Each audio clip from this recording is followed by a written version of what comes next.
First clap.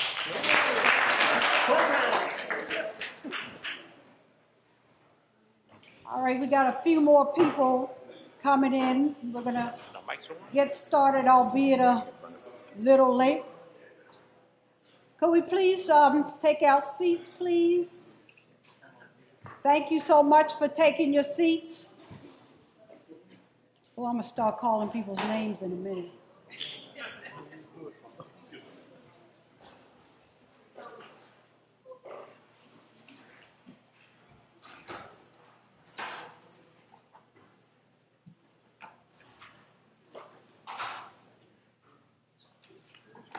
All right. You know, when I don't stand near it, I think it works.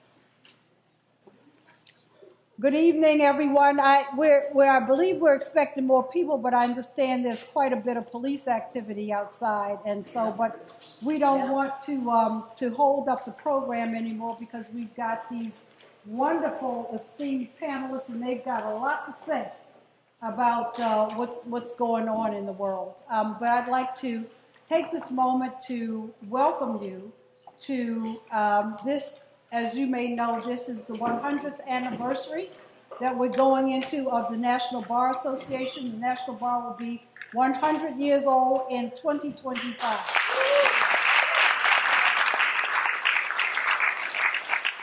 And so, as a kickoff to the Centennial, we've been having Centennial programs for about the last year and a half. But this is the official kickoff to the Centennial year and to our Centennial program. And we thought it would be all too fitting to have this kickoff program at Howard University School of Law. And we thank you, Dean Fairfax, for hosting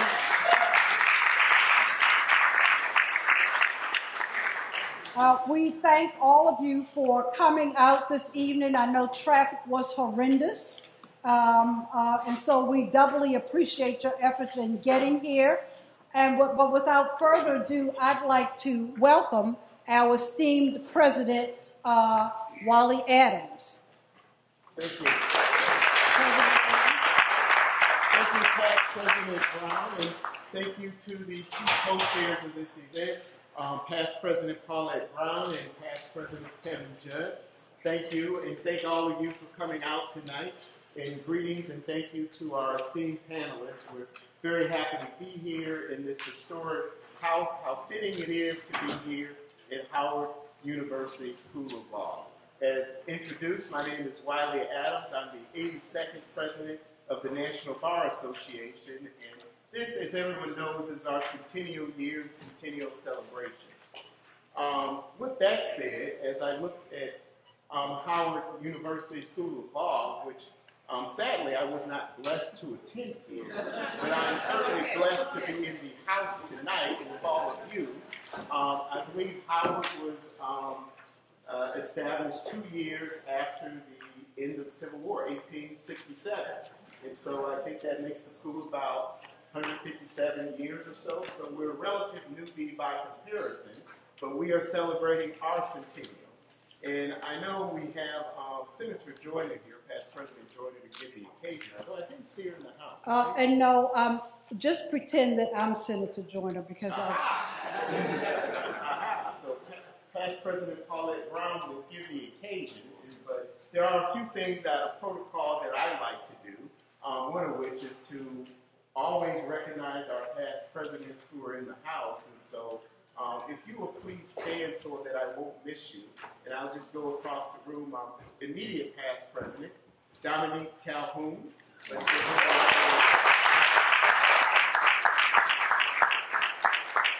Chair of the Wiley Granton Issues Awards Luncheon and Issues Symposium, Alfreda Robinson, past president. Dr. Walter Sutton, who also chairs the National Bar Institute. Thank you, Walter.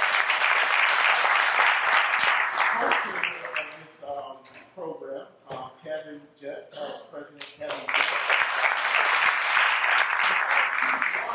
He's in the back. Keith Waters, past president. And I don't see any other past presidents in the room. Right here. Ben. Did I miss someone? Okay. All right. So the other thing that I would like to do is recognize the officers of the current Bar Association, we'll start with, and I saw her a second ago. There she is. President-elect, where is she? President-elect, I believe our treasurer is in the house, Sherry Walker. I saw her. I haven't seen our secretary, Danielle Pinkston. Is she in the house? Why don't I just ask the officers to stand up so I can acknowledge you to the extent you're in the room.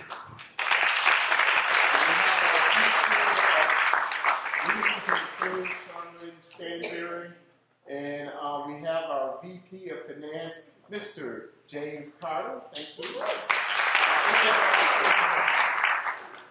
So how fitting it is to be here at Howard as we kick off our programming for the Centennial celebration. As I mentioned, we have an outstanding panel here. I'm sure you will enjoy this evening. And so with that, I will turn it back over to past President Paulette Brown to give the occasion.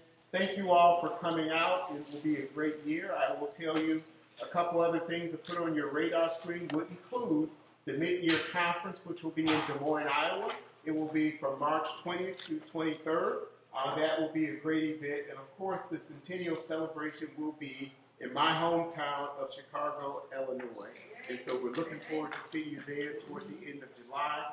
And one other person that I should announce is my partner in justice, my wife, Lisa Adams.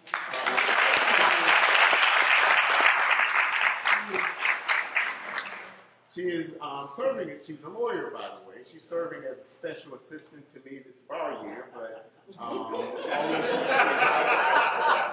have to acknowledge the benefit. And so with that, I will turn the floor back over to you, past President. Right, because if he did not introduce the lovely Miss Lisa Adams, then he would have to live somewhere other than Chicago. I had to move to D.C. Somewhere, anywhere but Chicago. But good evening again, everyone. In your programs, which I understand have arrived, a couple of things I'd like to say. First is that the bios that you'll see in the program are very, very shortened with regard to this esteemed panel that we have tonight. And I would ask that you, because if you Google any of them, or if you use Chat GPT and ask for the bio, for example, of Wade Henderson, you'll probably get about 3 pages worth of information. And so I would really invite you to do that, because what is written in the program truly does not give them justice. And I'm just so excited that I have the pleasure of knowing each of them individually, some a lot longer than others. But, you know, and I think that it's so important, and I just want to say I'm so happy that younger people are here this evening, because I think it's really important for us to hear from them, hear their background, hear their histories, and all the information and knowledge that they've developed over the years. But with that, I want to offer the regrets of Senator past President Joyner, who was unable to join us this evening. And so I am sort of filling in to talk about the occasion as to why we're here. Again, as you know, we are celebrating the 100th anniversary of the Centennial, or of the National Bar Association. And as such, we thought that it was important to really recognize all the accomplishments of the National Bar Association during the past 100 years, and to also look to the future as to what it is we will be doing and should be doing in the next 100 years. And as we think about the moment that we're living in right now, the National Bar Association could not be more relevant, and all of the work that it has done and continues to do, so that there will not be a continuation of a rollback of everything that we fought for. And so when we think about the Centennial, we think about all of those accomplishments, and at the same time, all that is yet to be done. And we believe that we should have programming specifically designated for the Centennial year that is reflective of our history and reflective of where it is we need to go and where it is we need to be. And even though we have more senior people on the panel, such as myself, I'm not on the panel, but we also have some people who are younger on the panel, including our moderator, who represents the future. And we'd like to see those of you who are even in a generation later than that to become more actively involved so that we can say in the next 200 years, this is what we've done from the first centennial to the next 100 years. So thank you so much again for being here. And with that, I'm going to turn it over to Mr. Carter, who will moderate this esteemed panel. Thank you so much.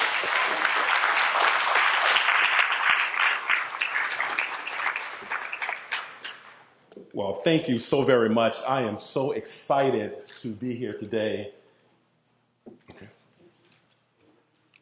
I am so excited and honored to be here today and have the blessed pleasure of moderating this most important discussion. I want to thank co-chairs past President Brown and past President Judd and the Centennial Commission for giving me this opportunity to serve. We have an esteemed panel, and I'm very, very excited and honored to be the one asking you these questions. Let's get right to it. On July 25th, 1967, in a speech addressing the National Bar Association, Dean Branton stated, "Yes, some of us feel we have escaped the problem, that we have achieved a victory, that we are now in the mainstream of all the fine things which America has to offer. But I can tell you today that it is a mighty polluted stream.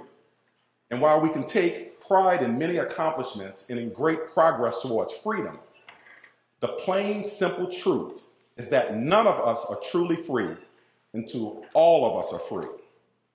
Here we are at what some might consider an unlikely intersection of the NBA's 100th anniversary and an all-out assault on the progress and accomplishments referenced by Dean Branton. What are viable strategies that the NBA, other civil rights organizations, and of course, Howard Law School, and other like-minded law schools can develop and implement to ensure that we remain free? We will start off with Ms. Austin Hillary. Thank you so much and good evening. Before I answer that question, I have to first say it is an honor to be in my alma mater. The only law school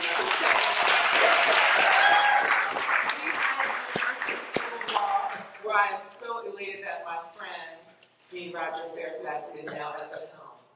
And I am elated to be on this panel with my first boss as a lawyer, Barbara Arnline,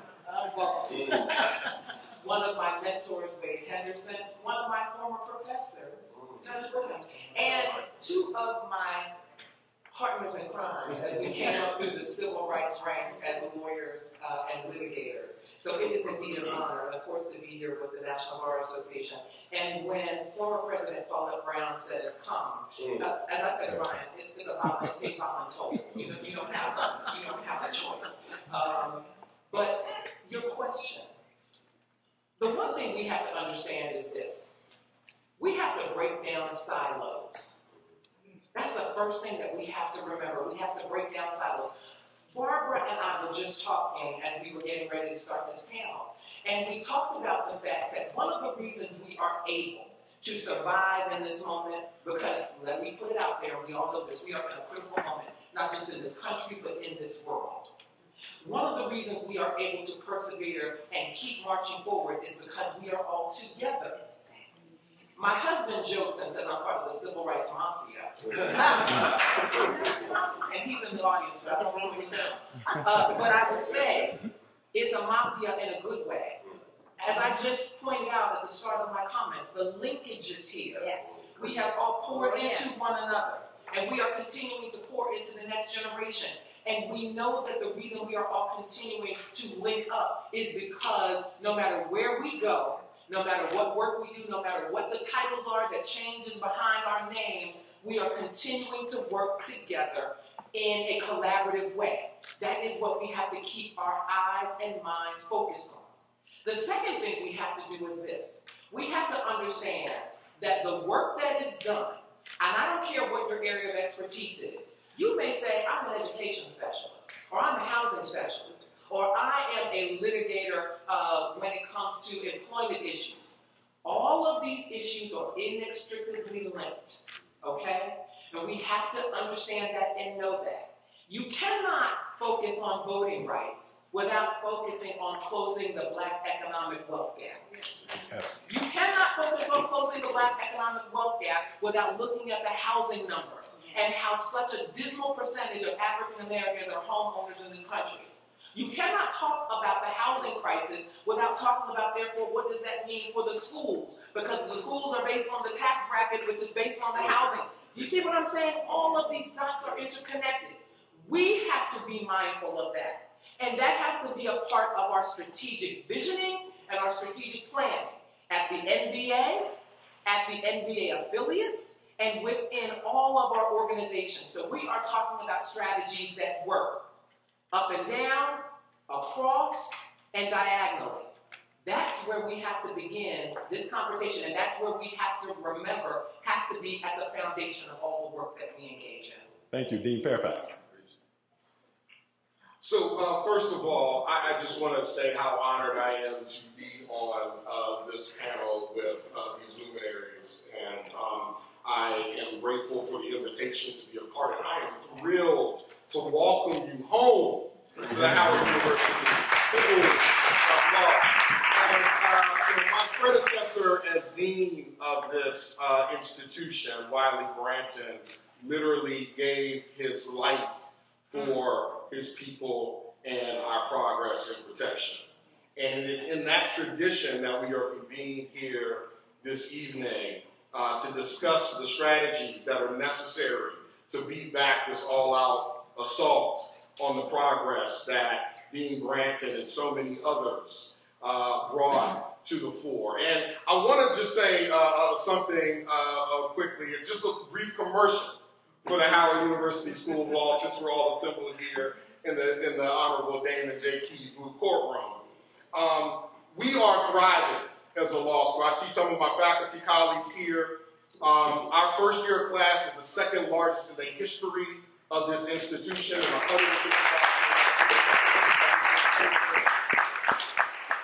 They bring talents and passions that we are entrusted with shaping and guiding and channeling such that they are prepared to be ethical lawyers who are able to take up the baton and run the next leg of the race. And to have all of you assembled here to serve as a model for our students is a tremendous honor. One of my other predecessors in this role, J. Clay Smith, who is well known to so many of us who have been affiliated with the National Bar Association.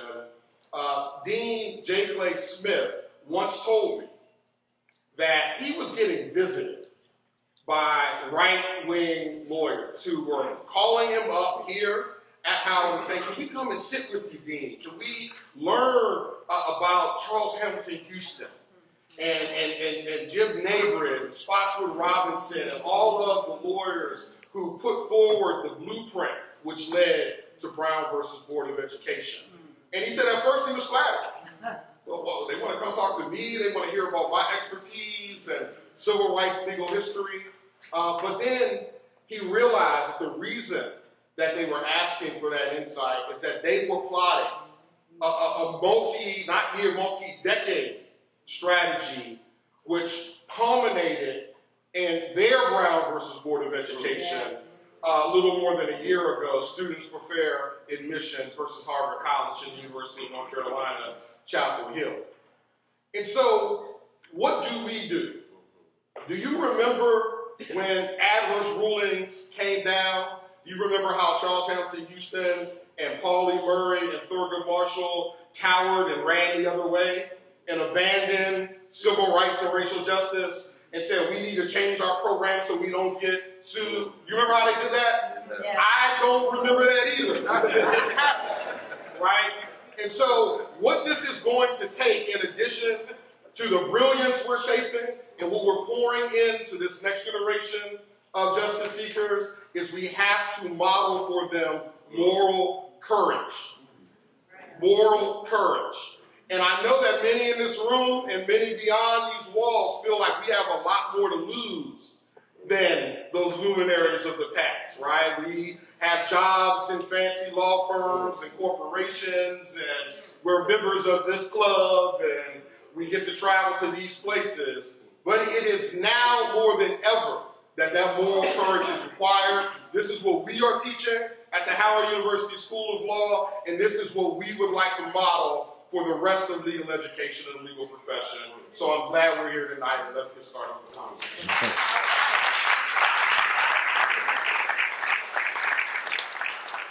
Thank you. Dean Fairfax mentioned the late, great Dean J. Clay Smith, and he was here when I was here. So was Dean Bullock here when I was here as a student at Howard University School of Law, and he wrote a wonderful book called The Making of a Black Lawyer from 1844 to 1944. You should get that book. Let's move on. In keeping with that theme, the NBA has a long history of working with other civil rights organizations. How has the NBA leveraged these relationships, and how can they continue to do so to pursue and ensure just treatment of people of our organizations that the people of our organizations were designed to represent? We'll start off with Ms. Arwan. All right. Good evening, everyone. Good evening. What a pleasure to be here. What a pleasure to be at the Howard Law School. I just want to really thank and commend Paulette Brown and everyone who put this program together, because I'll tell you, God works in so many mysterious ways. But a couple months ago, I was looking at my calendar, just thinking about major dates, and I said, oh my God, the 100th anniversary of the NBA is coming up. And I said, wow. And when I got the call to be on this panel, I said, okay, I know I've been summoned where I wanted to be.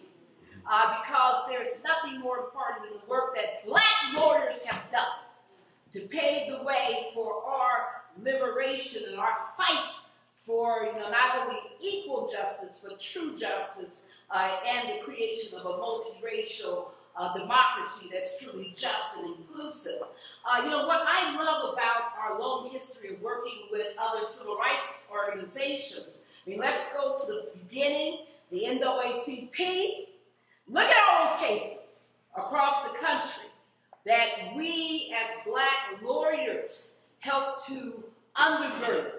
In fact, if you go back and look at most of the litigation that has been done in this nation for civil rights, it's hard to find a case where Black lawyers did not play major leadership roles. So the NBA, as litigators, as writers of amicus briefs, as suppliers of lawyers, as giving that call to duty to all of us has been important. And you can't talk about the NAACP without talking about what? LDF. Still one of the leading forces in this fight for justice. Every time I get an email from the Legal Defense Fund, I just wrap up in pride. When I get an email from the Lawyers Committee, when I see all this amazing Black leadership over so many of these fights, it's important, folks. So I think that every time we join together with other organizations, we're stronger. I miss the conjoints. I'm sorry. I might be the only person who missed them. I think they probably were hard to do, but when we would meet with the Black doctors, when we would meet with the Black accountants, when we would meet with the MBAs, when we would have those kinds of joint, cross-fertilization across all of our sectors to make sure that we were all fighting and pulling in the same direction was critical. Because at the end of the day, nothing matters more than what? Leadership. And you got to have some courageous leadership. Leadership's got to be bold, it's got to be visionary, it's got to be challenging, it's got to believe that the vision that we want to see actualized in this nation to be achieved if we put our back to the wheel. Thank you. Thank you. Mr. Henderson. Good evening, everyone. Good evening. That was a tough act to follow. Let me say first, I don't want to be repetitive, but I have to say again, I'm thankful and appreciative to be here this evening with all of you and to celebrate this extraordinary occasion. And Dean Fairfax and conveners of this evening's program deserve much credit. And Howard is the perfect venue for this debate. And when I walk through the halls, get into this room, there is so much history on these walls. History of incredible change against the odds. And if ever there were a time to remind ourselves of what it takes to accomplish the kind of change that we have seen since the NBA was founded in 1924-25 to where we are today, this is the perfect venue for that purpose. Now, I don't have to state the obvious, but this is clearly the most challenging election we have faced in our lifetimes. More is hanging in the balance than ever before. This is the first time that we have had a challenge to the democratic structure of our government, to the peaceful transfer of power, to the introduction of authoritarianism and potential fascism. When you talk about addressing the enemy from within, understand where that comes from. That is not idle rhetoric. That is a game plan that was introduced during the introduction of World War II. And it is likely to descend on this country again, almost regardless of the election. Now, this is a nonpartisan organization. This is a nonpartisan conversation. But having said that, let's step into reality. Talk about what's at stake, and then think about how we devise a strategy to work around it. Barbara is absolutely right. Coalition politics is essential to our ability to address the challenges of today. But one must recognize what we are fighting against and about in order to devise a structure. So let me make a statement that some of you may disagree with, and if so, I understand. But it is my true feeling. Whiteness is on the ballot. Let me be clear about that. Let me be clear. Whiteness is on the ballot. And what I mean by that is that when you are seeking an explanation for the seemingly irrational, how can someone support policies that seem to work diametrically against their interests? One has to seek an explanation beyond the obvious. And what we are talking about is the value of racial supremacy undergirding the structure in which we function. That's what I mean when I say whiteness is on the ballot. Now, Isabel Wilkerson, in her extraordinary book on caste, identified this issue in very practical terms. And if you haven't read it, I encourage you to take a look at what she's talking about. But what that means is that we need to devise a strategy that meets the moment. And while it is important to acknowledge all that we have done to bring us here, the incredible camaraderie of men and women together. As I walked down the hall, I saw the class of 1924 on Howard's wall. There were men and women of distinction, and they looked exactly like this group assembled here today. Exactly like this group. So let me say, colleagues, take into account who we are. First and foremost, we need to address the issue of voting and voter engagement. Voting is the language of democracy. If you are not voting, you don't count. And that, until another system is devised, that is the only peaceful way of establishing where we are. So let me say, we have over 4 million American citizens who are denied the right to vote because they are former felons. Many of those individuals are African American and Latinx. They are votes that would normally support our interests if they were activated into the process, and yet that is a state system derived from the height of Jim Crow to expel potential voters. So let's address that issue, form an alliance to work at the state level. What we do between elections is as important as what we do around election time. Let us take a look at that.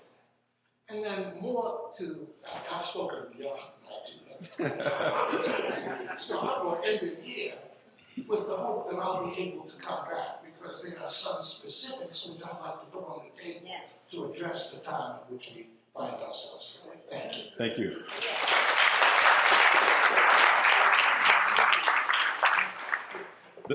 The 6th annual meeting of the National Bar Association took place in 1930 at no other than the mighty Howard University School of Law. At that meeting, attorney Francis Ellis Rivers of New York spoke about the need for African American lawyers to offer legislation to improve the lot of African Americans. As we look at our history, have we done enough in this regard? What more should we be doing now? What lessons can we learn about the NBA's role in helping to frame legislation beneficial to Black people in America? Ms. Austin Hillary. You know, I feel odd that we haven't heard from everyone else first. We're getting there. All right. And you know, everybody should be taking out their pens and papers tonight because we'll be in school. Okay? And I tell folks all the time, I love when we all get together. Black folks are beautiful. Y'all are beautiful. But guess what? We got work to do. So please, let's not sit here tonight and just hear the rhetoric and say how gorgeous we all look and how much we love each other, because we do all of that. That undergirds who we are as a people. But we better walk out of here with some real lessons and take them back to whatever community you live in, whatever sorority you belong to, fraternity you belong to, social organization, school, whatever. We've got work to do. So now to your question. The NBA should be a part of a larger consortium of folks thinking constantly about policy and advocacy strategy. Going back to what Barbara said, when she said how all of the professional organizations used to come together. We all need to be talking about the kinds of legislation that we need. And I will tell you, I'll give you one example. At the Congressional Black Caucus Foundation, where I'm president and CEO, we have a Center for Policy Analysis and Research. Now, I know all of you come to ALC, because I saw a lot of you there, looking beautiful. But we have the Center for Policy Analysis and Research. So when ALC is done, you need to be coming to our website and looking at the policy recommendations that are being made. You need to be going to Ryan's website and looking at the policy recommendations that are being made. We all need to be working together and talking strategically about what the agenda needs to be when it comes to legislation and advocacy. That information needs to be shared. And we need to also make sure that we're not being redundant. We have resources, but we do not have time, nor do we have the opportunity for resources to be wasted. So we need to be talking to one another and be sharing information about the legislative agenda. And it needs to be happening everywhere. I know we are inside the Beltway, but it needs to be happening not only in Washington, but it needs to be happening in the states. It needs to be happening at the local levels. When you listen to the news, when you listen to NPR, when you listen to Charlemagne the God's morning show, you are hearing about what is going on in hamlets and townships all across the country. They need to have policy recommendations. They need to have local legislation strategies in place. We need to be looking at the long game and seeing how we connect the dots from the top of our democracy here in Washington all the way down to the local townships and other states and cities that exist around this country. And that's what we don't have in place right now, and we need to have that in place. Thank you very much, Mr. Haywood.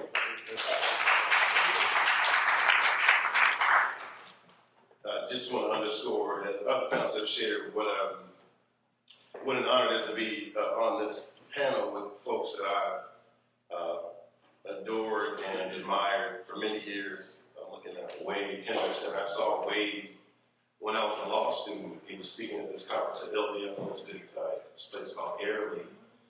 And you all, with no notes, Mos Def talks a lot about today's mathematics. You all know Mos Def. I see Justin Hansford in the room. He did science, and I was a young law student. I saw him, and to Nicole's point, I took notes. And so much of what I learned from him over the years is stay away from the barber arm lines. You know, the dean talks about moral courage. I saw her exhibit that for the many years she led the Lawyers Committee. And it's just an honor to be in this space. And I mean that with all sincerity. When my board chair, Paulette Brown, told me I'd be here October 17th, I'm being honest. She told me who she was inviting, who was speaking, and I got to say, I then and now felt a real sense of imposter syndrome. I said, surely there's another person. And I mean that. I'm not just bluffing. But I love the question because I think part of the Black experience, as I've understood it on my time on this earth, has yes been characterized by beauty. And alongside this beauty are these really fierce attempts to diminish it. That's just been built into the Black experience. I want to share a really quick story and then answer that question. So I'm in New Jersey, where Dean Tiffany Williams Brewer is. And I was talking about today's mathematics in New Jersey. Ours is one of the wealthiest states in the country, alongside some really fierce racial disparities. So in New Jersey, the median net wealth for white families is about $322,000. It's the highest in the country. But for Black families, the median net worth is about $17,000, a $300,000 racial wealth gap. And I was sharing these numbers to a far less sophisticated audience than you all. And there was a very earnest white man in the front who I knew would have questions because he was having a sort of a visceral reaction to the numbers. And as soon as I was finished, his hand shot up. And he went on to talk about what he understood those numbers to reflect. He said, look, the reason that there's a staunch racial wealth gap, as you described, is because Black people tend to be underemployed, right? And when they work, they tend to be prodigal with their finances. Essentially, he said, Omarosa, those numbers are a function of personal failure on the part of Black people, right? And Wade Henderson, I appreciate it. Rarely do you get it unfiltered from folks like this in such a public space. And then he went on to say to me and everyone else in the room, I'm a white man, he said. And he said, I don't have $300,000 in wealth, Dean Fairfax. And I paused. And I couldn't resist saying this. I said, well, that, my friend, is a personal failure.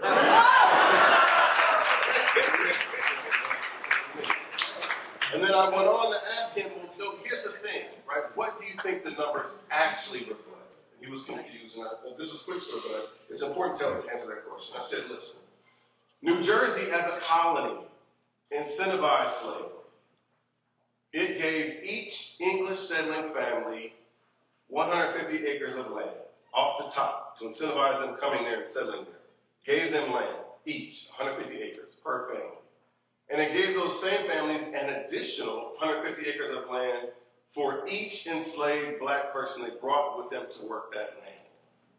Our modern day racial wealth gap was conceived of, it was formed in slavery. And it's not a function of personal failure on the part of Black folks. There's no amount of work we can do. There's no amount of saving we can do. There are no amount of second and third and fourth jobs we could do to close that racial wealth gap because it was designed that way at our founding as a state. Well, Ryan, why do you lift it up? And the reason gets to Dean Fairfax's moral courage point. Because I think too often we spend too much of our time in sort of a harm reduction strategy phase, where we confront so much harm, fill in the blanks. We survived the pandemic. Many of us know folks who did. In New Jersey, it was a leading cause of death of Black folks in 2020. The pandemic, and there were other pandemics, the police brutality pandemic, the broader structural racism pandemic. And when we think about the Black experience, it's very easy to reduce it to the racial disparities and responding to those in policy.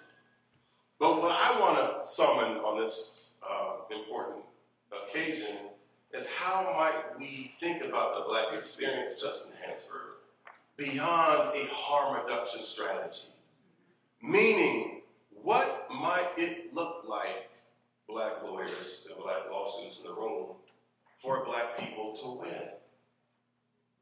And when we think about that, like there's even in your spirit, there's a challenge. Like, wait a minute, but I'm so attached to the reduction strategy, the harm. Yes, there's that. But how might we create space in our minds, as the early Black lawyers did, before they ever saw Black lawyers, they knew they could be a Black belt, like that sort of moral courage and imagination. How might we think about an America that seeks to advance a kind of policy that doesn't just reduce harm, but that actually creates a space where Black people win?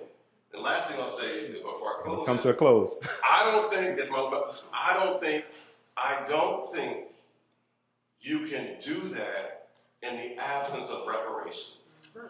And so to the extent we're talking about supporting people for any office, particularly Black folks who decide every election, from dog catcher to city council members to county commission to state legislature to federal elected officials to the president, if we don't push that conversation, Justin Hansford, then we'll continually be in a space where the goal is simply to reduce harm, but not actually for Black people to win. Thank you very much.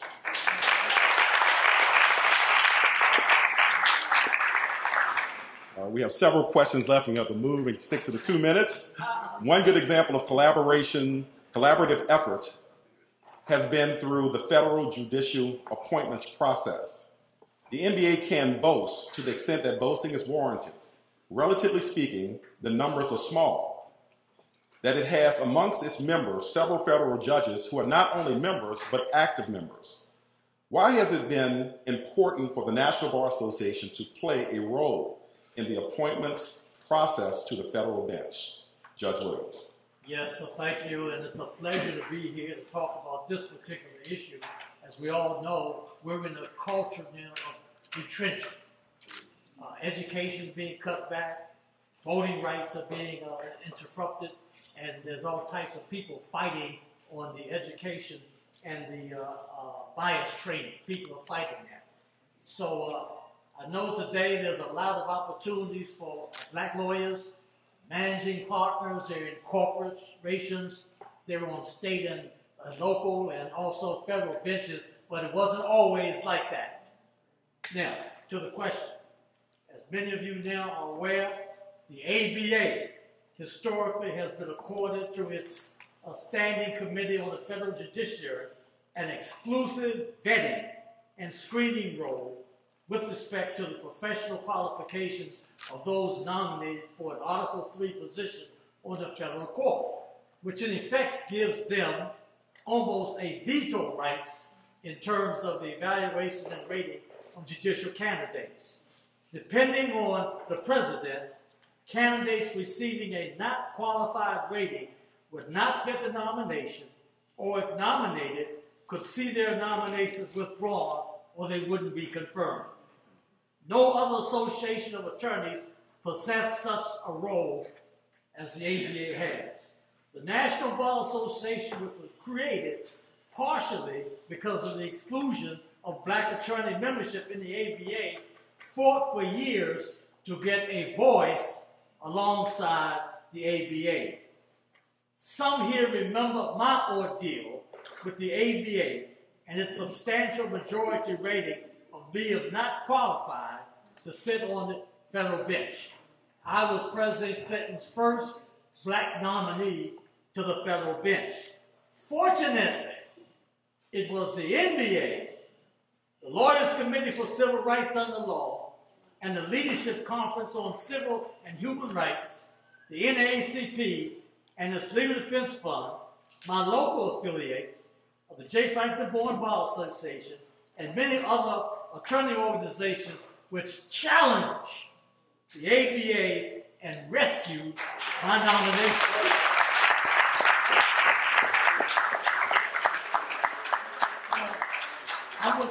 well, again, others, Barbara and Wade, to chime in, but I saved this letter for reading.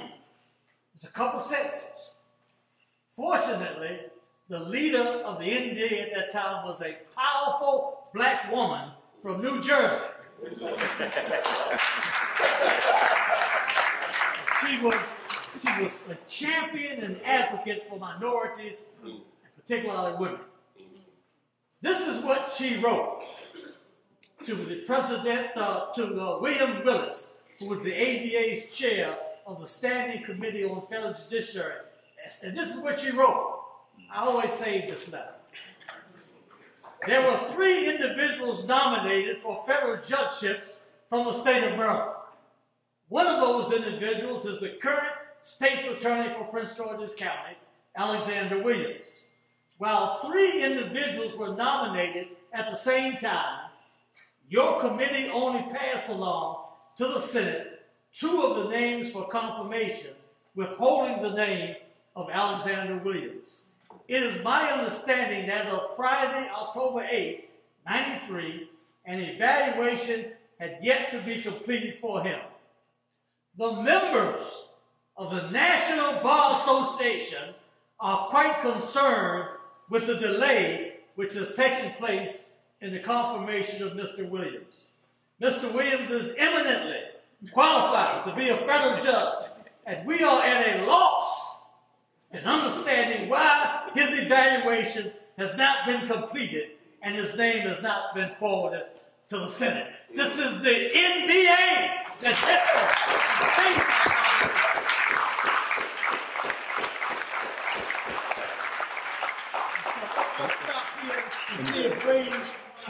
and let me say this. 1 minute follow-up, Mr. Henderson. 1 minute follow-up, and let me say this before you start. One of the great blessings of being a part of the National Bar Association is to be able to touch and be around living legends like past President Brown. Thank you so much. All right, Mr. Henderson, 1 minute.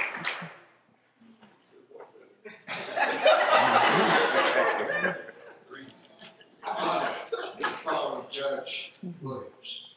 I was part of the team that helped get him confirmed. Alfreda Robinson is out here, Paulette Brown, Barbara Onwine. We helped get him confirmed. And it was in the face of great opposition. Yes. Not on substance, but on politics. Yes. If I'm not mistaken, Joe Biden was in the chair. Joe Biden was the chair of the Senate Judiciary Committee when we persuaded him to butt the ADA, and to confirm Alex Williams. Yes.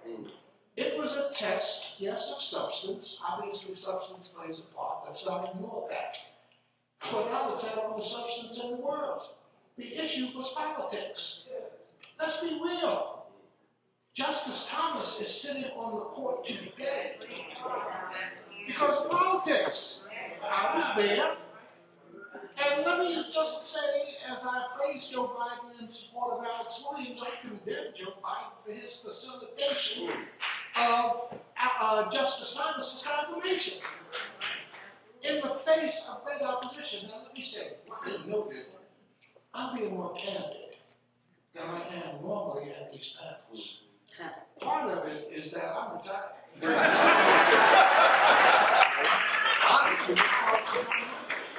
Secondly, the urgency of the moment requires nothing less.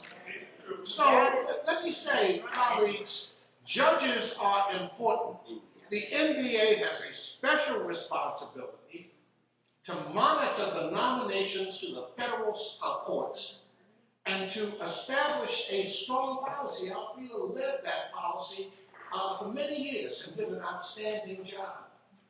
But we have the 4th and the 5th Circuit. The 4th and the 5th Circuit, where most African Americans live, that are making decisions that diametrically affect our interests in the most negative way. And we can't allow that to go unchallenged. So if nothing else, the Black Bar has to defend the integrity of the federal courts because they have meant so much to us And we have to also support Supreme Court reform. We can't allow the Supreme Court to continue to operate as it has, vitiating voting rights in 2013, eliminating affirmative action last year, and all the implications that flow from that. So if we do nothing else as a bar association, continue to monitor judicial appointments and be engaged in that activity, and help facilitate Supreme Court reform, and court reform in the most general way. And from a legislative standpoint, Mr. Carter, I'm stop. From a legislative standpoint, the John Lewis Voting Rights Advancement Act and the Freedom to Vote Act are pending legislation. Yes. They were stopped 2 years ago because of the Senate filibuster. We have to get rid of the filibuster. That's right. So let me just say, the Senate filibuster denies the opportunity to move on to substantive legislation unless you have 60 votes. The days of getting 60 votes from one party or the other are behind us, at least for a generation to come. So getting rid of the filibuster is essential to passing legislative reform, like reform of the Supreme Court. Then I expect the NBA to play a role in that. So, Mr. Carter, there's more, but let me stop. Thank you. Ms. Owen, 1 minute, please. Yes. All right, now. We fought for Judge Alex Williams to be on the bench. Probably the best fight we've ever done. Because look at the fruits of that struggle. I want people to know that there's one person's name that hasn't been mentioned. That if I don't invoke her name and put her into this room, I am wrong. And that person is one Elaine Jones.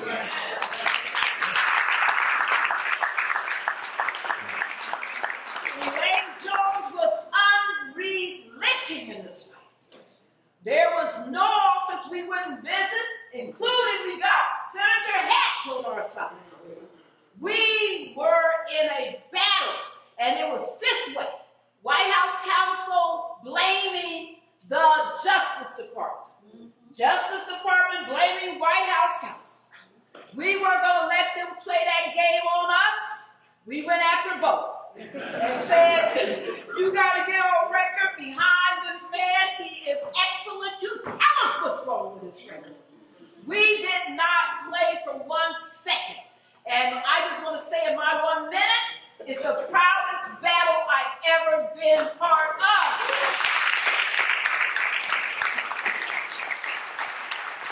Thank you. But let me also quickly. I just got to say this quickly. Give real credit to the presidents of the NBA. Give credit to all of those presidents that have flown up to D.C., taken time, gotten whatever is necessary to meet constantly with the White House to make sure that we get black judges. Give them credit. I've seen them do it. So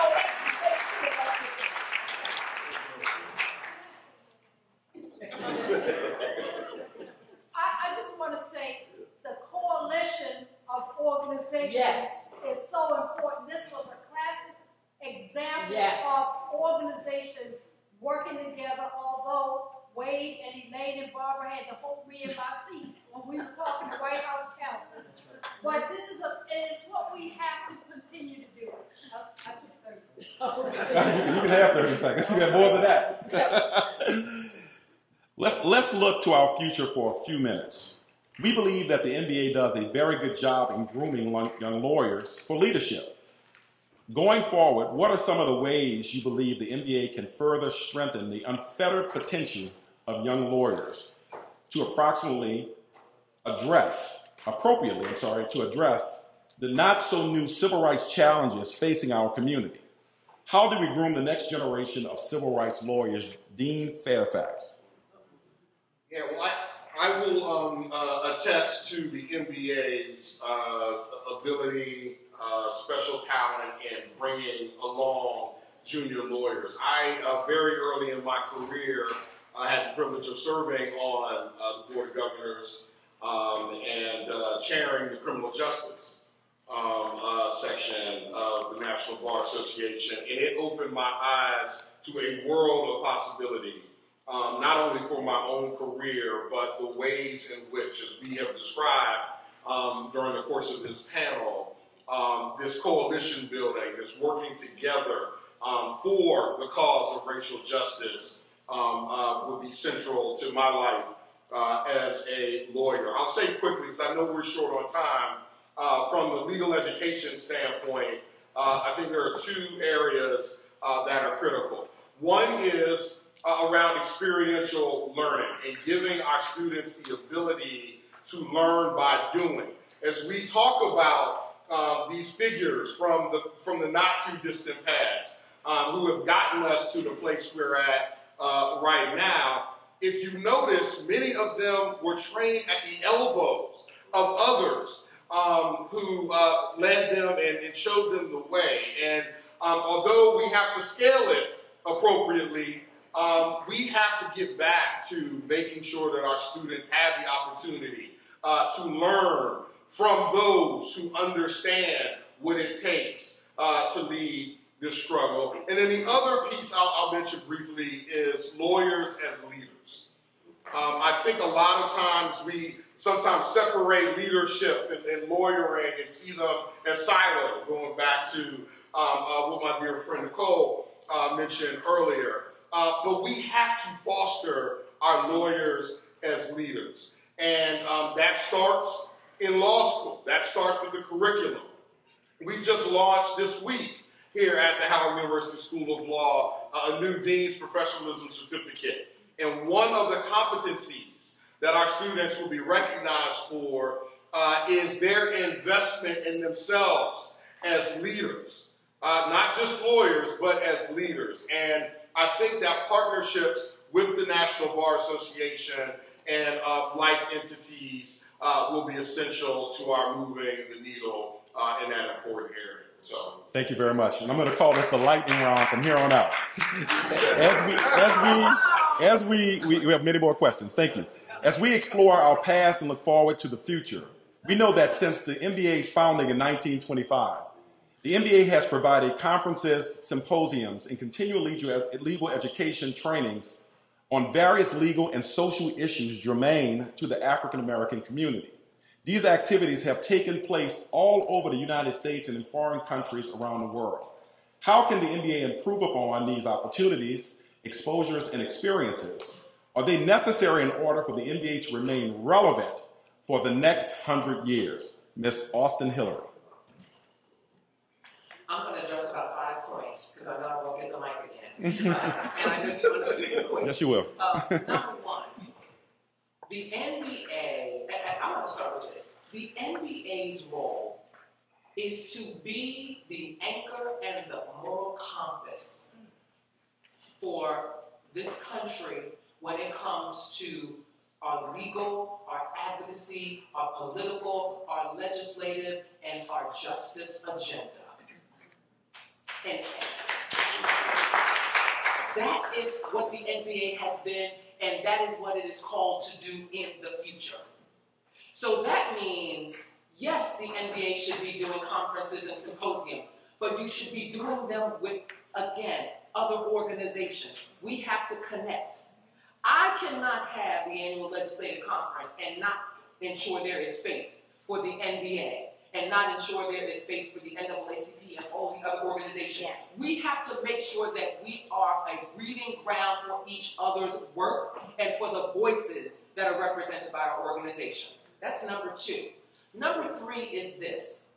We have to pour into shaping opportunities and providing opportunities for our young people. Yes. Internships, fellowships, scholarships. We have to be the ones to do that. When white organizations are telling our young people they are not good enough, they are not smart enough, they are not wise enough, we have to be the ones who come in and say, yes, you are. Yes, you are, and don't let anybody tell you different. That is why at the Congressional Black Caucus Foundation, we put more black interns on Capitol Hill than any other organization. We have to make sure that we are pouring into our young people and providing these opportunities. That is how we will ensure the leadership pipeline continues. And have to be the ones who are teaching what they need to know. We have to be the ones to tell them that regardless of what is going on, Dean Roger Fairfax, that we will not run away. We will not run away. We will not allow other people to define our agenda for us. That is the job of the NBA and black leadership. So that's what we have to do for the future. That is how we have to move on. And we have to continue having conversations like this and connecting the dots and linking the generations. Yes. Okay? Every time I have a conversation with a young person now who says to me, why is it important? Wait, why is it important that I vote? We have to keep the history alive, tell the stories, and we have to be examples, but we also have to, and Wade, you taught me this a long time ago. One of the things that, and you probably don't even remember this, you said one of the biggest things leaders can do is to shut up and listen. That is also part of what we have to do. We have to create space for these young leaders in the next generation to hear them, and then to prop them up and to give them the tools and the mechanisms that they need to be successful and to fight these fights. Thank you. We cannot, and I say cannot, have a conversation about the NBA without talking about the significant roles women lawyers have had in the NBA.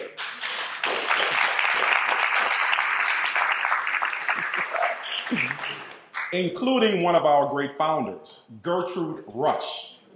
Is there an imperative to have women in leadership roles in the NBA as we move forward with all of the challenges ahead?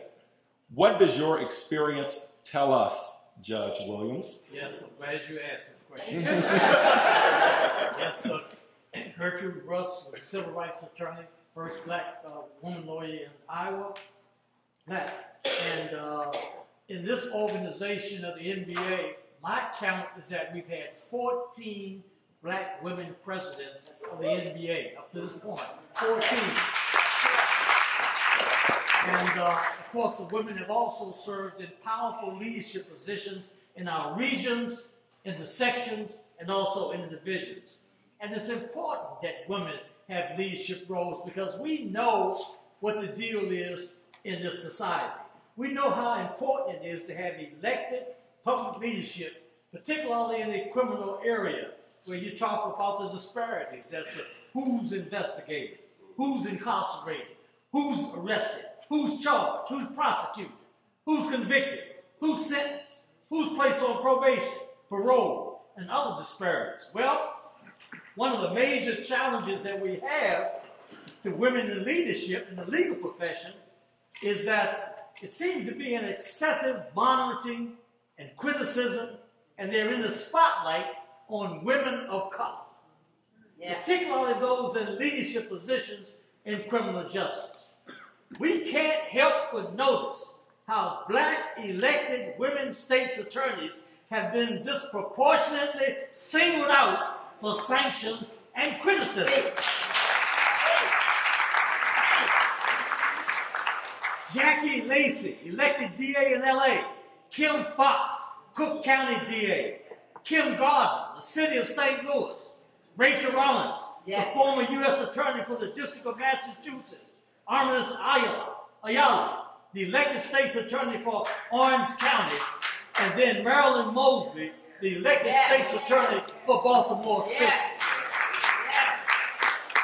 We got to do something, but we got to protect our women leaders, not just in this organization, but who have responsible leadership positions in the public and private sector. I'll stop. Thank you. Thank you very much. Ms. Allwine, we're in a lightning round. When you think about 1981, Arnett Hubbard.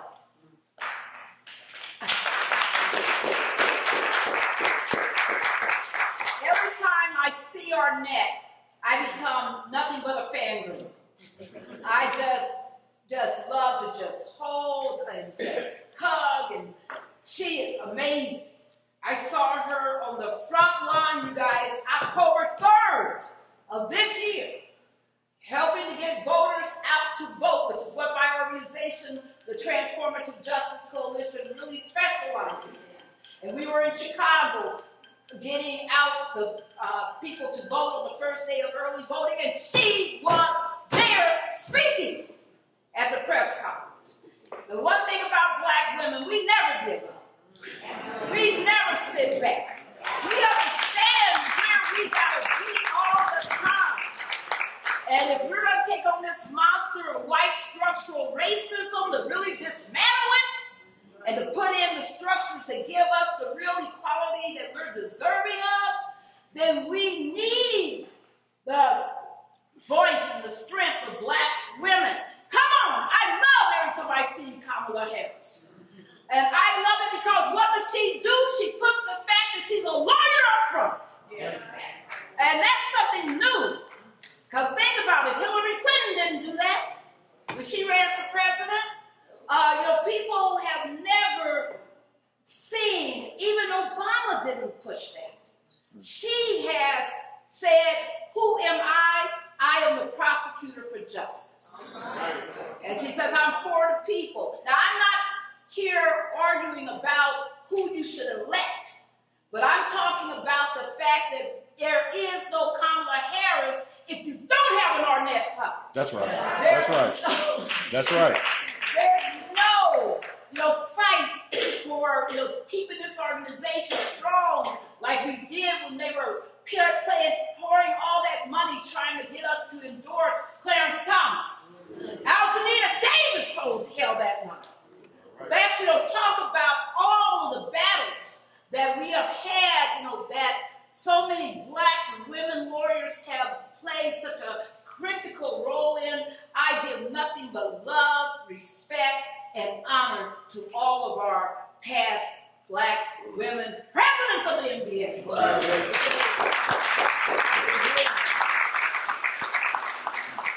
Mr. Haywood, a very brief comment on this matter. Yeah, that's very brief. That's cold-blooded right there.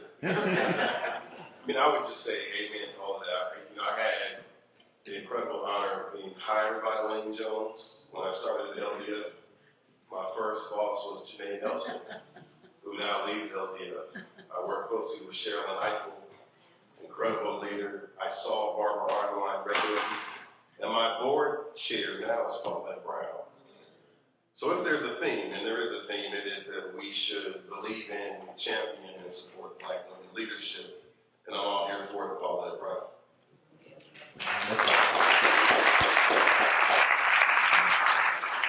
When the NBA was founded in 1925, there were approximately 1,200 African-American attorneys in America. In 2020, the ABA profile of legal professionals reported that 5% of all lawyers were African-American, but African-Americans encompass 13.4% of the U.S. population. Our representation in the legal profession is at the lowest of all other professions. How do we change that dynamic, Dean Fairfax? I know we're very short, so I'm going to give you 3 points quickly. The first point is a 3-part point. And that's simply pipeline. Okay? You have to go back, K-12, undergraduate education. They feed the pool that we draw from in legal education. All right? So that may seem obvious. Number 2 is, again, do not run scared after SFFA. Do not cede them victories they have not actually earned. Okay? We have to stand and fight. This is about the future of us as a people. Okay? And so that's number 2. And number 3 is support HBCU law school. All right? The school you are sitting in right now, we graduate more black lawyers than any other institution on earth, and we have created more black lawyers than any other institution. If you're looking where to invest your philanthropic dollars, it is into the campus you are sitting in right now. That is the number one thing you can do. The number one thing you can do to change those statistics. Thank you. Thank you very much. In this election season, we are reminded that Dean Branton was the executive director of the Voter Education Project, and from 1962 to 1970 registered more than 600,000 black voters.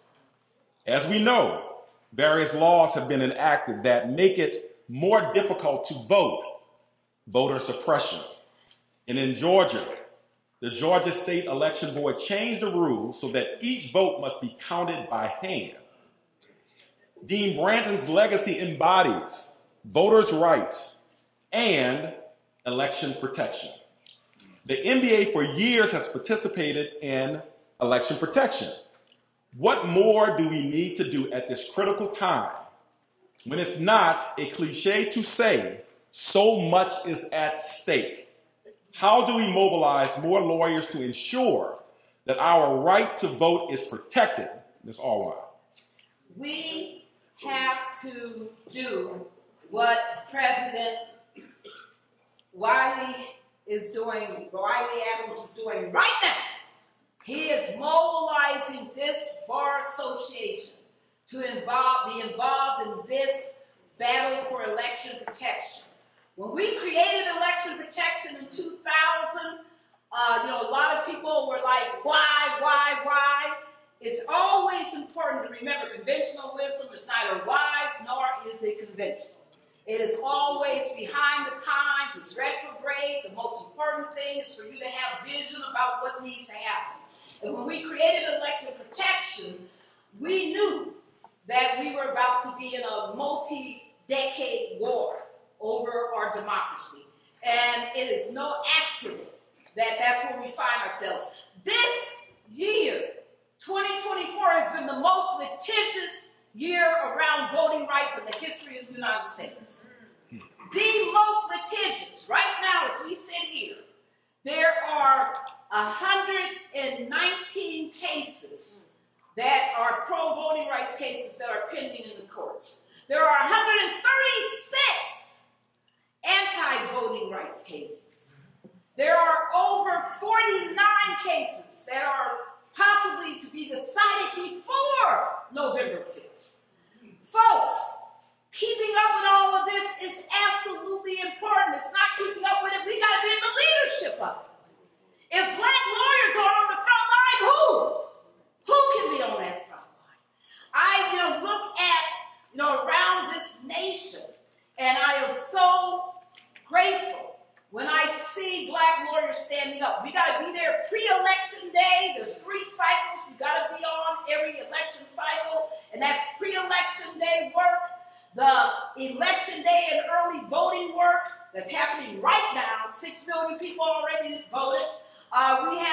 And then we got what? The count. Who's going to be there on the front line monitoring that count to make sure that every vote is counted? Do you know that in 2020 there were 10.7 million ballots that were cast provisionally? The majority of those were black votes. The majority. And we got to understand that of those 10.7, 3+ million were never counted. Imagine what the election outcome would be in any fight where you have 3 million votes. With this election being this close, we got to be out there. But let me say a shout of love to Howard Law School, because Howard University School of Law is putting 102 young people into the field of their lawsuit to be our leaders. Thank you, Dean. Thank you for all your faculty. Thank you to all of those 102 students who will be going to Georgia and hooking up with past President C.K. Hofler at her command center. Look at all of those wonderful leaders who are going to be in North Carolina, and all of those folks who are going to be in Pennsylvania. I am so grateful for that. It makes my heart just sing to know that we don't just sit back. We understand that investment is more than just instruction. The most important thing that we can do as lawyers is be part of activation. If we're not there on the lines, if we're not going to battle, do you realize that case that was just won in Texas, where they struck down several of the 2021 SB1 voter suppression bill that never would have happened if LDF and all kinds of lawyers had not stood strong. There would never have been a Milligan case without lawyers standing strong. There would never be these cases coming out of Georgia right now without Gerald Griggs and all these other amazing lawyers on those front lines. Don't ever underestimate the power of this tool that we went to law school to get, that we fight for those bar schools to get barred so that we can be a member of this profession. Never forget the power of our tool and what we have to do with it to make it an instrument always of liberation. Thank you. Beautiful. This brings me to a beautiful question constructed by our living legend, past President Brown. She said that we must have a charge leaving out, and this is the last question, dear panelists. As we wrap up, we cannot leave without giving a charge, asking for accountability, considering the words of the great Charles Hamilton Houston, who once ran for NBA president. A lawyer is either a social engineer or a parasite on society, nothing in between. What is your 30-second charge to everyone in this room this evening? We're going to start with Judge Williams and go on down the line. Thank you. Yes, I don't know if I can do it in 30 seconds, but let me say that I just would like to lift up the affiliates. Don't say much about the affiliates. But, they got to take up the mantle, pick up the baton, and step up to the plate. And I would just say this, when I was a second-year law student, just finished my second year here, I had my first job in law in Seattle, Washington, in the prosecutor's office. And the black lawyers there grabbed me one day. I was the only black in the office. And they said, you're going to come to the Lauren Miller Law Club or Law Association in Seattle. And those were the lawyers, the black lawyers from Seattle and Tacoma. And I learned right then that they were a powerful group of advocates that made sure that justice was made real. And I took that experience back home to Maryland, and I actually formed the J. Franklin Bowen Bar Association in Prince George's County based on what I learned. So my charge is for all of you to get involved in one of the affiliates, yes, and then move forward and take care of justice and equality. Thank you. That's all right. The last time I saw Vernon Jordan was in the Howard University School of Law, New Courtroom. Wiley Granton, I had the pleasure of sitting at his feet literally and hearing stories of what it was like when there was only 30, then 40, then 50 black lawyers working together in these battles across the country. I want us to understand that, as Tanya Clay House writes to you, as Lynn Whitfield writes to you, as you hear this call for election protection, please answer it.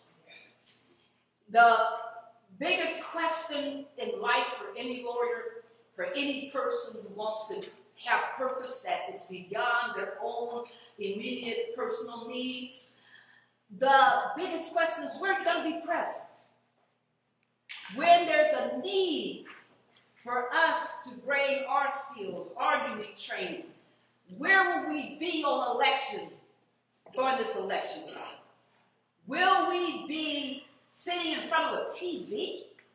Or will we be out on the battleground?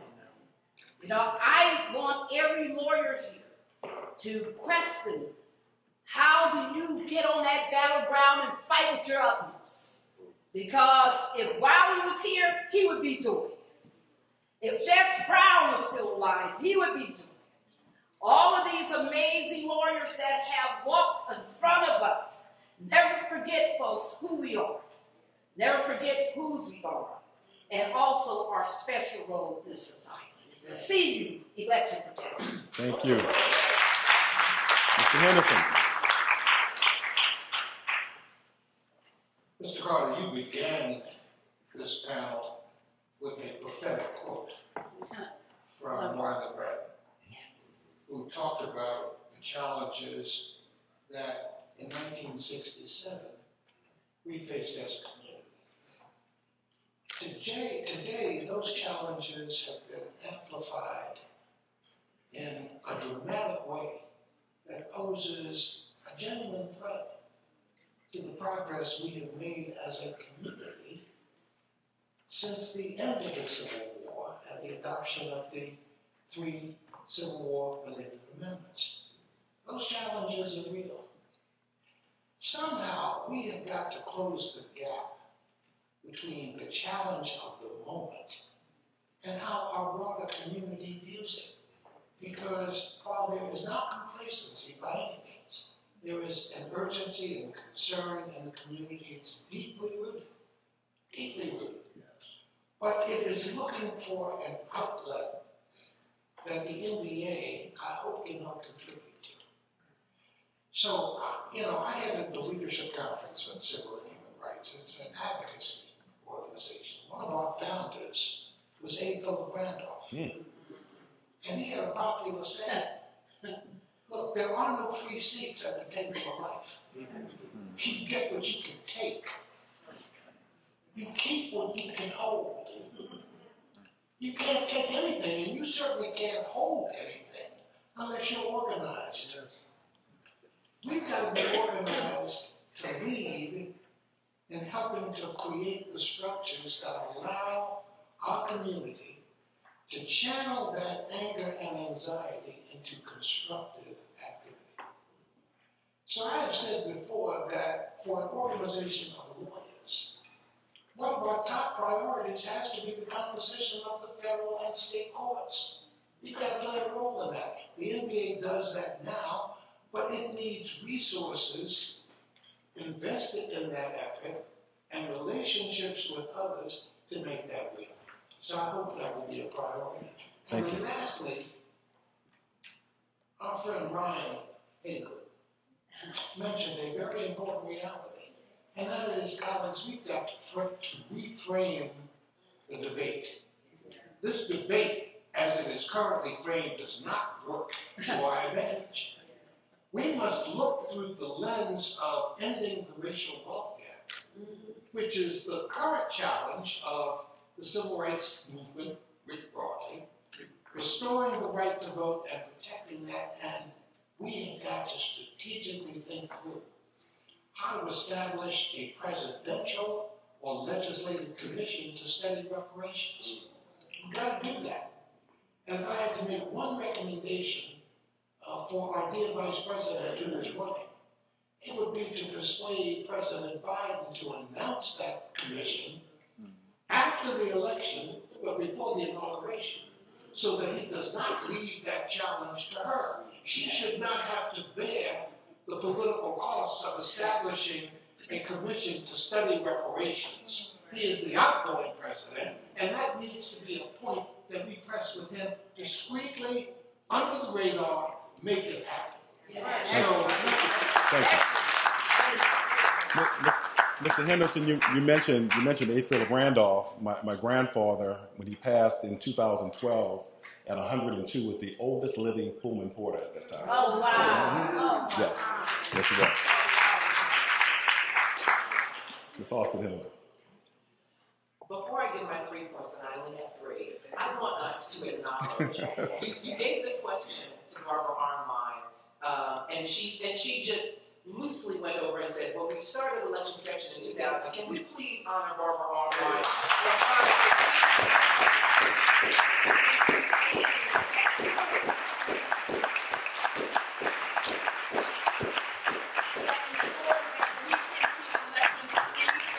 And that we have our eyes on the elections at all times through that incredible mobilization. Thank you, Barbara, for that. Amen. I have 3 charges. And I'm going to hearken back to what is my favorite hymn. And that is, may the work I've done speak for me. So my first charge to you is this. Look in the mirror and ask yourself, what is my job to do. We all have opportunities, we all have positions. All the lawyers in this room, all of the educated scholars in this room, we can stand right where we are and make a difference.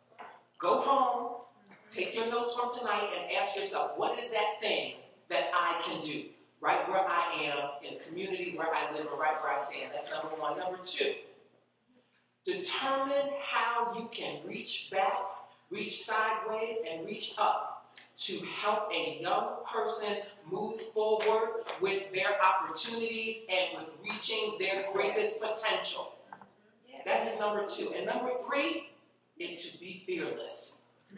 Be fearless. You have heard all of these names and votes tonight, and I feel like I could just sit here and talk about Fannie Lou Hamer, and talk about Constance Baker Motley, and talk about Viola Louise, and all of these amazing people who stood up and who were fearless. You remember when the former Justice Department official said, "Who in the hell is Diane Nash?" All of these people were fearless. So my third charge to you is to be fearless. Do not let other people define who we are, what we need to be, what our future is. Define that for ourselves. Thank you. Mr. Haywood. Sure. I'll just make this quick. I do want to acknowledge my boss and board chair, Paulette Brown, and her vision for this conversation. Just really quickly, this Sunday in church, the message was about remembering well. And it was, from a different context about how God delivered his people from slavery and how soon after they escaped it, because of God's provision, they longed for the captivity that they previously were in. And God was reminding them to remember well what that captivity was like. And I think of us in this room as black lawyers and black law students. And I just want to encourage you each to remember your own journeys well. I leaned over to Dean Roger Fairfax and I asked him, "Did you know any lawyers as a kid?" And he said he didn't. And I wondered, what was it in his life that led him to be here, though he didn't see that as a kid? And my own journey really quickly, as I was a high school student in Denver, Colorado, and the NBA affiliate there is the Sam Carey Bar Association, and they would come into the high schools and talk to the students, and they would show us these videos called Eyes on the Prize, which you all know chronicle in black and white images, the civil rights movement. To be honest, and really quickly, my class was right after lunch. This is the early 1990s. And the teacher would dim the lights to cool the room, but you already know, after lunch, back on those warmer months, dimming the lights mean it's nap time. But I was Wendy Green transformed by these videos. And this is early 1990. This is the beginning. This is the Rodney King era. This is the beginning of Public Enemy. This is the beginning of my own rage, black rage. I'm from the West, so we have the Crips and the Bloods, and all these influences, right? And it was at this time, with the influence of the Denver affiliate of the NBA and Eyes on the Prize, that I learned about Thurgood Marshall. And a teacher told me, you could be a lawyer. And young people would say, well, that's cap. And that would have been cap. Because I didn't know, I had no concept of what that meant, but I saw Thurgood, I learned about LDF. And there was an early seed planted in my mind about how I could be a thing I had not seen. And at the same time, almost the Public Enemy was giving me life. There's this, for those of you who know Public Enemy, if you don't, you should pretend like you do. Chuck D, one of the greatest MCs of all time, has a line where he says, "When I get mad, I put it down on a pad, and I give them something that they never had." And this journey became a way for me to channel the rage, in constructive ways. Now as a civil rights lawyer, so I think remembering well that journey and how you got to be where you are, particularly if you didn't know any lawyers, and then remembering that you can go back. Many of you are already doing this, so I encourage you to keep doing what you're already doing, to those spaces where there are other young black people who wouldn't think of themselves as lawyers unless you told them. So I'm all to a fault. If I see a young black person and they're in college, I'm like, law school's next. Right? Law school is next, and here's why. I just want to plant the seed because I think to the earlier question, there's so few black people in the law because it was designed that way, and because black kids don't see black lawyers, right? They don't see the Tiffany Williams Brewer, they don't see a Wendy Green, they don't see a Tanya Playhouse, they don't see a legendary Wade Henderson as often as they can in a way that leads them to believe they can be that thing. So remember well, folks. Thank you, Dean Fairfax. So for those of you who entered this campus through Houston Hall, I hope you saw emblazoned on the wall right ahead of you as you came through the atrium that quote that you just read, Mr. Carter. So all 540 of our students, when they come in for class, they see it. And if you're a college football fan, you've heard of Notre Dame, who used to have glory. They haven't been so good in recent years. But they have a sign that enters, as they leave the locker room and enter the field, that says "Play like a champion today." And we see that Charles Hamilton Houston quote about being a social engineer as that sort of motivation for our students, for our staff, for our faculty. Times have been difficult. I think there's no doubt about it. But as the poem said, our heads are bloody but unbound. Okay? And we have to remember that. And for those of us who are blessed and fortunate enough to be a part of that small cohort of lawyers in the NBA and in this country, we have to remember that we are all that we got, but we are also all that we need. Let's do it. Yes.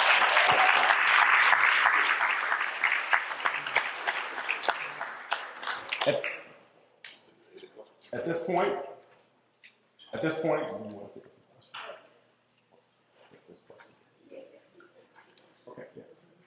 At this point, we're going to open up the floor to a few questions if anyone has a few questions. Yes, that means they said it all. All right, all right.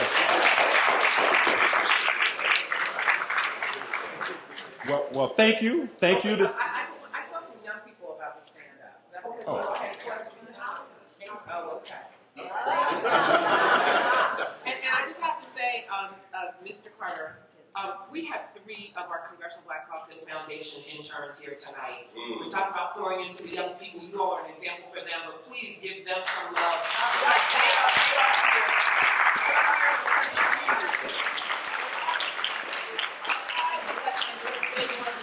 Let's give a big round of applause to this outstanding, historic, brilliant, magnificent panel. Thank you for the opportunity. Wait on, not yet. Call up the past president. Good evening, everyone. I am tasked with doing our acknowledgments, but before I do that, I want to again thank the panel. You guys really exceeded Paulette and I exceeded our expectations and our vision for opening up the reception and opening up our Wiley Bratton Conference. And I want to thank President Wiley Adams for allowing us to be here and to lead the charge in going forth with this conference. And I also want to thank Paulette for letting me be her co-chair. I mean, it was a great experience working with someone like Paulette. She goes hard. I mean, she goes hard. Am I correct, Dave? That's correct. And I want to thank VP Carter for being a great moderator and moving this conversation. Thank you. Now, I want to just go ahead and acknowledge a few sponsors that my president wanted me to talk about. LexisNexis, Wiley.law, University of Washington, and also I want to thank the Centennial Committee, because the Centennial Committee is actually the entity that actually sponsored this event. Okay, so and also I'm not sure if everyone knows that Paulette is also the co-chair of the Centennial Committee, so give her a round of applause for leading us. Also, I want to thank Howard University School of Law. Okay, I approached our dean at the convention and told him, hey, look, we may want to do a program here. He gave me his cell phone number to text him, and sure enough, a few weeks later, after I talked to Paulette, I texted him. I said, hey, are we still a go?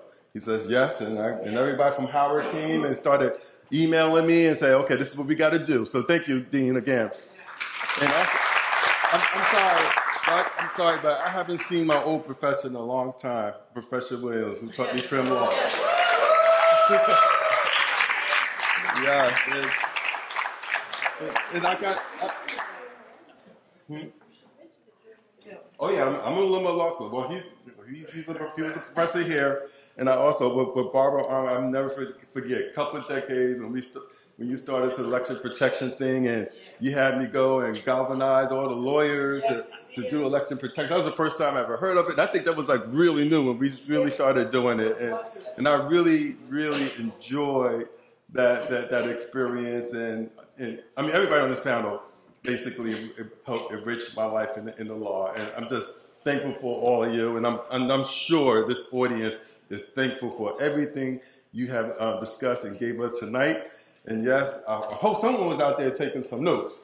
And if you were, please get that back to the Centennial. Or I know I'm going to be contacting Nicole, because Nicole, you said some good stuff that we need to memorize. So, but again, thank you everyone for coming out. We have a reception this evening in the next room in the cafeteria. There's going to be some great food. So thank you again, and we look forward. Oh yeah. And I want to thank all the young lawyers and students who are in this room. And please come in the room and network with us. And have a beautiful conference. Thank you.